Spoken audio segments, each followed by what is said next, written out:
Awesome. So by the time this is uploaded, there'll be a link here to this video explaining what we went through. But as a general reminder, this is a PDF, so you'll be able to scroll in and out, and the quality will be the same. And I mentioned that because there's a few images on here that you could zoom into to double check. Before I get started with talking about the session 10 quiz, I wanted to display the regular format that we're working with. You guys are my biggest class so far, but because of that, I know we all take quizzes at different levels and stuff. So make sure that you look at this format here. My format, excuse me, is from 3 p.m. to 8:20 p.m. I'm going to give you guys as much time as you'd like to work on the quiz. But I do want to start up our capstone presentations after our second break, which is at 8:20 p.m. So from 8:20 to 10 p.m., it will be us talking, and you guys will do your peer reviews and your presentations. And if you finish the quiz early, you can work on the capstone presentation. I'm going to assume you guys have it all done by then, but you never know. And also, please reach out to me with questions on chat in Zoom. You guys can ask me as many questions as you want. I'm here to help you guys out. I did notice in quiz 1, some folks didn't ask too many, so make sure that you're not nervous or anything to ask me any questions. I'm here to help you guys out. Also, you are more than welcome to use these slides and the Zoom chats and all of our videos that I created as well. You don't need to watch all of them because some of them are just random tips and tricks, so you don't need to watch every single one of them. But I included some videos that reference what we're working with inside of this chat. Great. And before we get started, this is just a general prompt that occurs quite a bit inside of this quiz 2. Some of you might be familiar with this, and some of you might not be. So there's a word that's thrown around quite a bit in the quiz called vector. And we usually compare vector against raster images. And the reason we do that is because vector images are ones that can be expanded and contorted, and they maintain their quality. And raster images are actually the opposite because they're pixels. So if you zoom into a raster image quite a bit, you'll notice that it starts to get pixelated and it loses its quality. So I have a raster image here I'm zooming into. Let me do it one more time. You see here it's a very nice looking image.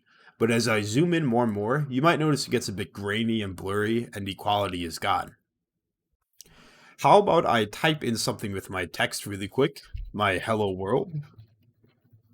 And let me move it to the center here. If I zoom in here to my hello world, you'll notice that sometimes it gets a bit pixelated too. But if I go ahead and edit this hello world and I free transform it and I make it huge, you'll notice that the quality of it is actually still really good. So this quality of this text here is still very good. And it doesn't matter how big or small I make it, the quality will be maintained.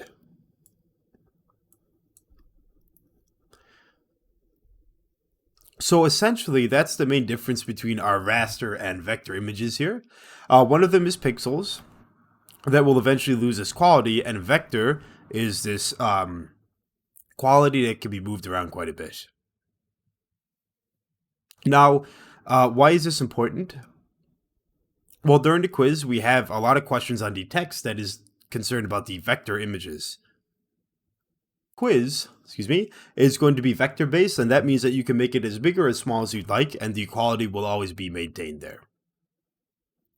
Now, there's quite a bit here, so I hope I don't alarm anyone here.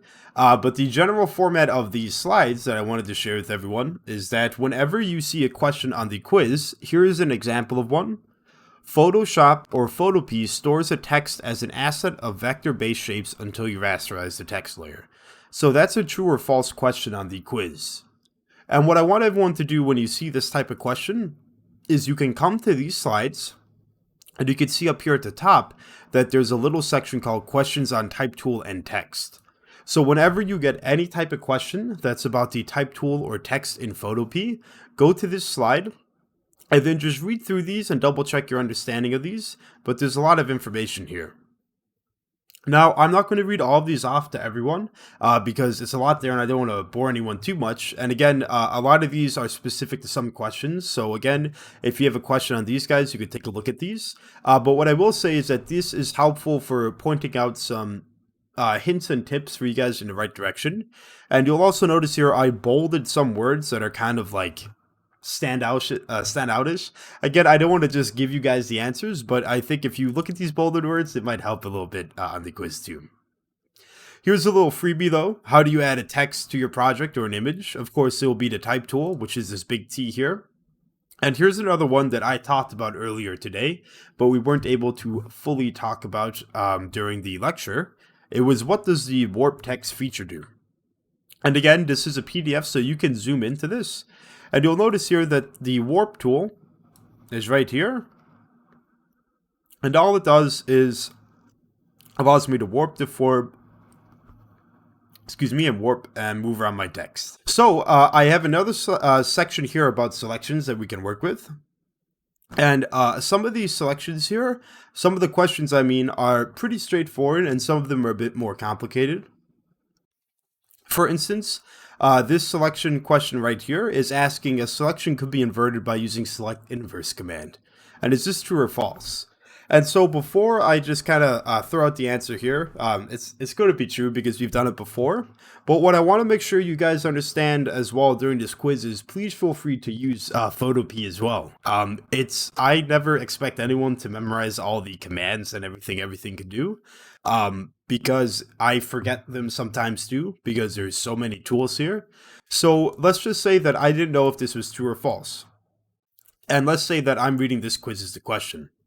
So a selection could be inverted by using select inverse command. Let's check this out. I'm going to open up my Photopea. Let me delete this text that we worked with earlier. And what I'm going to do is I'm going to grab my selection box that we worked with since project 1. And I'm just going to drag out a nice selection here. And I hit delete. And you'll notice that the area that I selected is now deleted here. So that's fine and dandy, so that works just as we expected, but it says here that a selection could be inverted, or reversed essentially, by using select inverse. So if I delete this section again, it's gone, and now I'm going to say, okay, it tells me to use select and inverse, so I'm going to go up here to my select, and I'm going to select inverse, and let me check delete. And what do you know, it actually deletes everything that didn't get deleted the first time I deleted it. So because I tried out in Photopea what this question said, and it did work as intended, this question is true. So a few of these questions require you guys to actually use some of the tools, I would say, in a way that is a bit more, maybe not easier, but like in a way that you might not have used them before. But what I would say is definitely try them out. And if you're stuck on these questions, I would say the first thing you should do is actually open up Photopea and see if you can kind of use the tool. Of course, feel free to use these slides and ask me questions. But make sure that you kind of try out some of these questions, because a lot of these questions actually give you a command that you can use. And you can see if it's true or false based on by using the command. So everyone, I think, all right, so that's good. And again, a few of these questions, such as what does select subject do, is actually in Photopea. Because if you see here, if I hit select, let's see here, unless I'm wrong, I don't see a selection inside of Photopea. So this one is actually specific towards Photoshop. And so essentially what that can do is rapidly create an initial selection. So if you ever stuck using any of these guys, I would say, and it's not there, I kind of gave you guys like a freebies on the ones that are specific to Photoshop, because it's unfair to ask you questions on Photoshop if we've been using Photopea. And again, these ones are a bit more about selections. And again, my general idea with these slides is that if you see any question about selections, you can go to these slides, and at the top where it says questions on selections, you would read through them and just double check your understanding. Now this slide here is on questions on healing tools and other tools.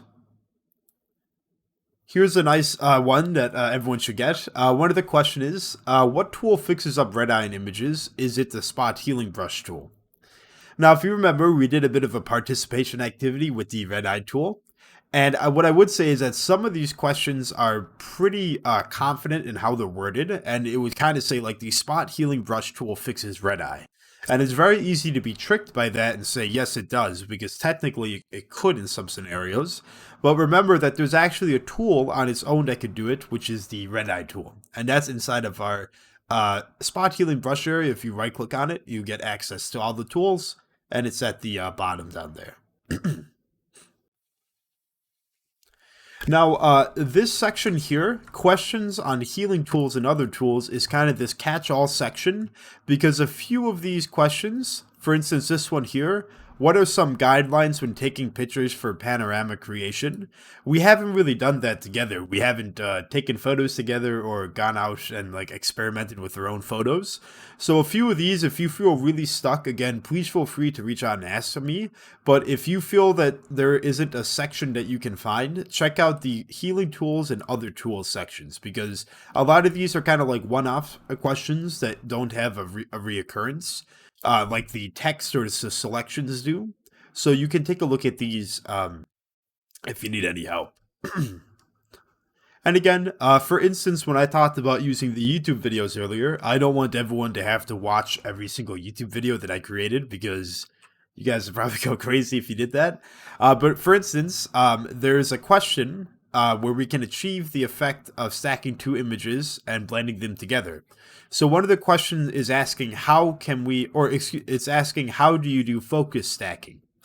And if you recall in this video here, it was the face swapping video where I used edit and auto blend in Photopea, and that allowed us to have the faces combined and kind of mimic each other's face. It looked a bit odd, but the skin tone was the same and the proportions of the face was the same as well. Now, here's a few more questions about vertical and horizontal guides and images and rulers. And again, these ones I kind of gave a bit more than I normally would because these are very like one-off questions and not stuff we have done in the projects a lot and things that I expect you guys to know off by heart. But essentially, if you go into your Photopea, one of the questions is asking how do you hide or show rulers in Photopea and Photoshop? And if you're ever asked a question that's about how do you show a ruler or how do you show a certain thing inside of Photopea, usually you would go to View. And View is essentially your workspace and what is going on inside of your Photopea. And if you see here in View, if I go down a little bit and I hit rulers, you'll notice that I have these rulers pop up that are along my edges. And those help me determine just essentially where my positions are. You might not have used these before, which is completely understandable because they're not per se in the project all the time. So it's understandable if you're not too familiar with it. And because of that, if you have any questions about rulers or horizontal guides such as this, check out the sections in the slides that talk about the other tools. That's what I'm calling them there.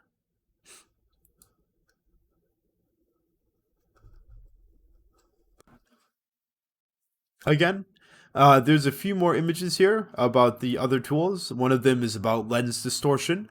This is an example over here of lens distortion. If you see here, how it's kind of like a crooked image here that's up and down. And then we can fix it by using the filter lens correction that is right here displayed to you, and it will actually make it straight. And again, we haven't done that in the project or capstone yet, so these might be new to you. But as just a reiteration, if you're ever using these tools, or if you're ever asked a question and you're like, oh, I have never heard of that tool before, or I'm not too familiar with that, tool, check out the other tools section here. Now, we did a bit of puppet warp on Monday during our lecture, and if you look at this video here, it's actually the 3-minute video that I created of the red eye start face where I manipulated the woman's face using the puppet warp. And again, if I watch this video with everyone, you'll see here that I'm able to use puppet warp and able to fiddle around with this face here in different ways than what we're used to. So again, if you didn't watch this video, that's fine. This was kind of a short lecture that was around under 3 minutes. So it might be a bit new to us, and because Project 4 wasn't a required project this quarter, and it uses Puppet Warp, you might not have used this yet. But this section here is all about the questions on Puppet Warp. Why don't we try to do a quick example of Puppet Warp again?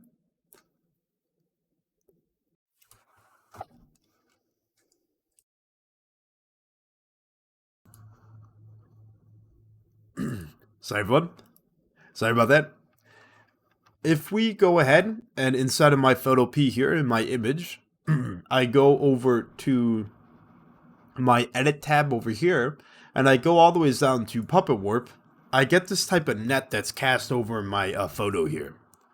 And what I'm able to do is put these pins into these vertice areas. So if I click right here, you will see that I put a pin inside of this vertex. That's the center point of all these lines. The vertex is where the angles meet, essentially. And if I hold onto this pin, I'm able to mess around with my image in a way that I wasn't used to before. Why don't I try putting a puppet warp pin at the top corner of my image here. And once I have it down there, so daisy, I'm going to put one more. Sorry, everyone, let me redo this one. I'm going to put one more pin here, and then maybe I'll put one here. And I'm going to hold left click, and you'll notice that I'm able to drag around and distort my image in a pretty weird way. But you'll notice that it's kind of nailed onto that corner. So it doesn't matter how far I go, it's kind of like I nailed onto that corner and then I'm able to drag it back and forth. So we haven't done this in our projects yet, but Puppet Warp is a really neat tool for distorting an image in a way that you wouldn't be able to before. And essentially, the way that Puppet Warp works is that you're kind of dangling your image on a string or like a nail or anything, and you're able to manipulate it as you'd like. One of the questions is asking about an analogy for Puppet Warp. So I put in a little image to help you out there. Make sure that if you have any questions on Puppet Warp to view this section. And there's also a video there as well describing Puppet Warp. That's a quick video to watch. It's not too bad. But essentially in this section here with what Puppet Warp is used for, it gives us a lot of options, and I put in some bold words for a little bit of hints there, but because we haven't used Puppet Warp too much in our projects and it might be new to some folks, I want to make sure that you guys have a lot of research and areas to look at for it. Now, clipping mask, there's quite a few questions on clipping mask, and this is what we did earlier in the day today in our lecture, when I messed around with the wolf and the forest. So let me pull up the wolf one more time here, and then I will do this inside of our video. Sorry, but I need to grab it up again really quick. Where is it? There it is. All right, so very quickly, I'm just going to drag this wolf into my image, and I'm just going to go ahead and use my magic wand to delete his background very quickly. Daisy. Let's rasterize it. There we go. So now I have this nice kind of wolf that's transparent background on my forest scene. So nothing we haven't seen before. It's pretty familiar. Now, there's a few questions here. And essentially what it's asking for is kind of this dual aspect of what is a clipping mask and what the purpose of a clipping mask is. So for our usages here, a clipping mask is a way for us to essentially make it so that one layer takes the form of a layer that's underneath it. You can think of it as a way of putting a piece of paper over a stencil and then cutting around the stencil so that the paper becomes like the stencil that's underneath it. Again, there's a lot of analogies for that too, sketching or anything as well.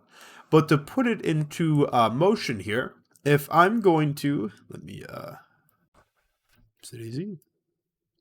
If I'm going to use this forest, I'm sure why it's clipped already. It shouldn't be clipped already. Apologies, everyone.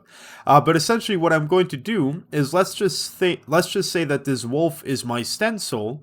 I'm going to put the forest, which is like my piece of paper, over the wolf, and it should take the form of the wolf. So what I mean by that is, if I drag this wolf underneath my forest, you'll now see that the forest takes the shape of the wolf. So this image takes the shape of what the layer underneath it is. And you'll notice it's the exact same image because it cuts off at the side.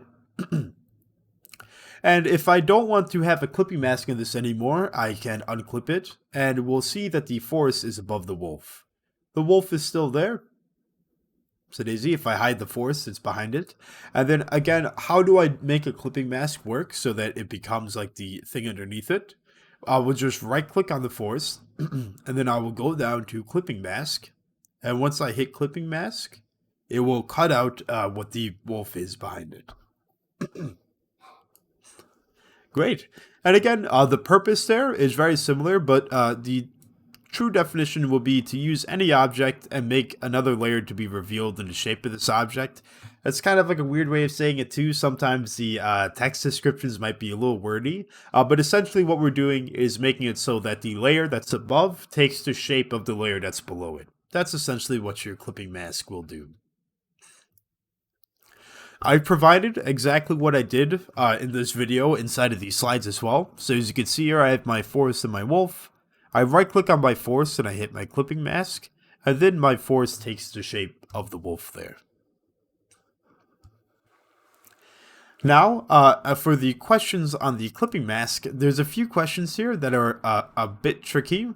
But again, if you're ever asked how to create a clipping mask, the two ways that you can create it in Photopea is by right-clicking and hitting clipping mask, or in Photoshop by right-clicking and hitting create clipping mask. So I would say in the quiz, pick the answer that says that. Don't try to get tricked by these guys. There's very small questions that can be a bit tricky. So make sure you don't get tricked by them and that you remember that these two ways are the only ways you can create a clipping mask in Photoshop and Photopea. And again, if you're ever confused about these questions, you can feel free to ask me. Now, you might have noticed that I didn't spend too much time on some of these very big slides with a lot of information in them.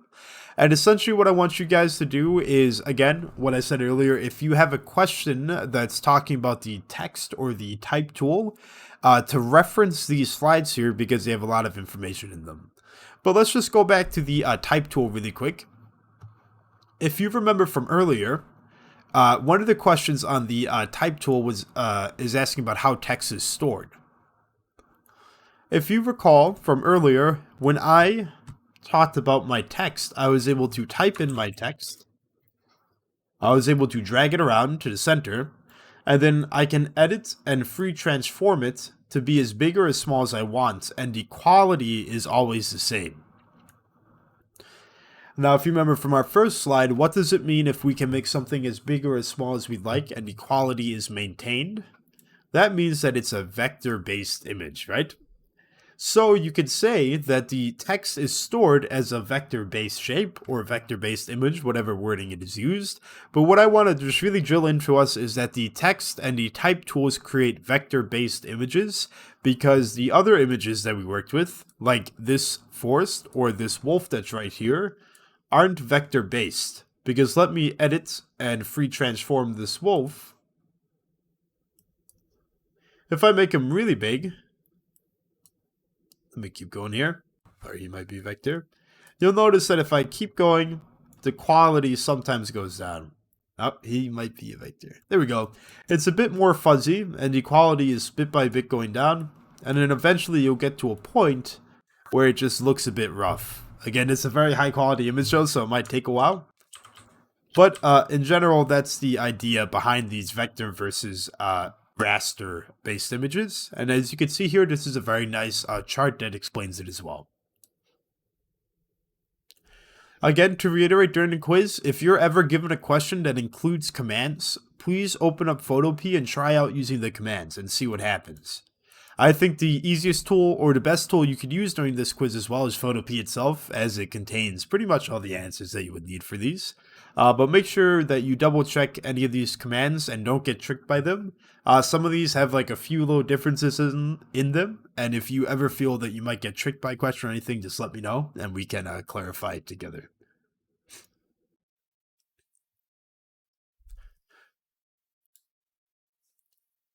Again, I believe that was the last of it there, so I don't have too many more slides. Again, best of luck for the quiz there. There's quite a bit of information in these slides, and the video doesn't do justice to all of it, so make sure you read through these slides as you'd like. But again, best of luck on the quiz. Please make sure to ask me as many questions as you'd like. I'm employed here to help you guys out succeeding and stuff, so make sure you take advantage of it. Please message me in the chat as much as you'd like. Ask questions to me if you'd like, and or email or Zoom chat, it's fine. Either way, make sure you take advantage of all the slides.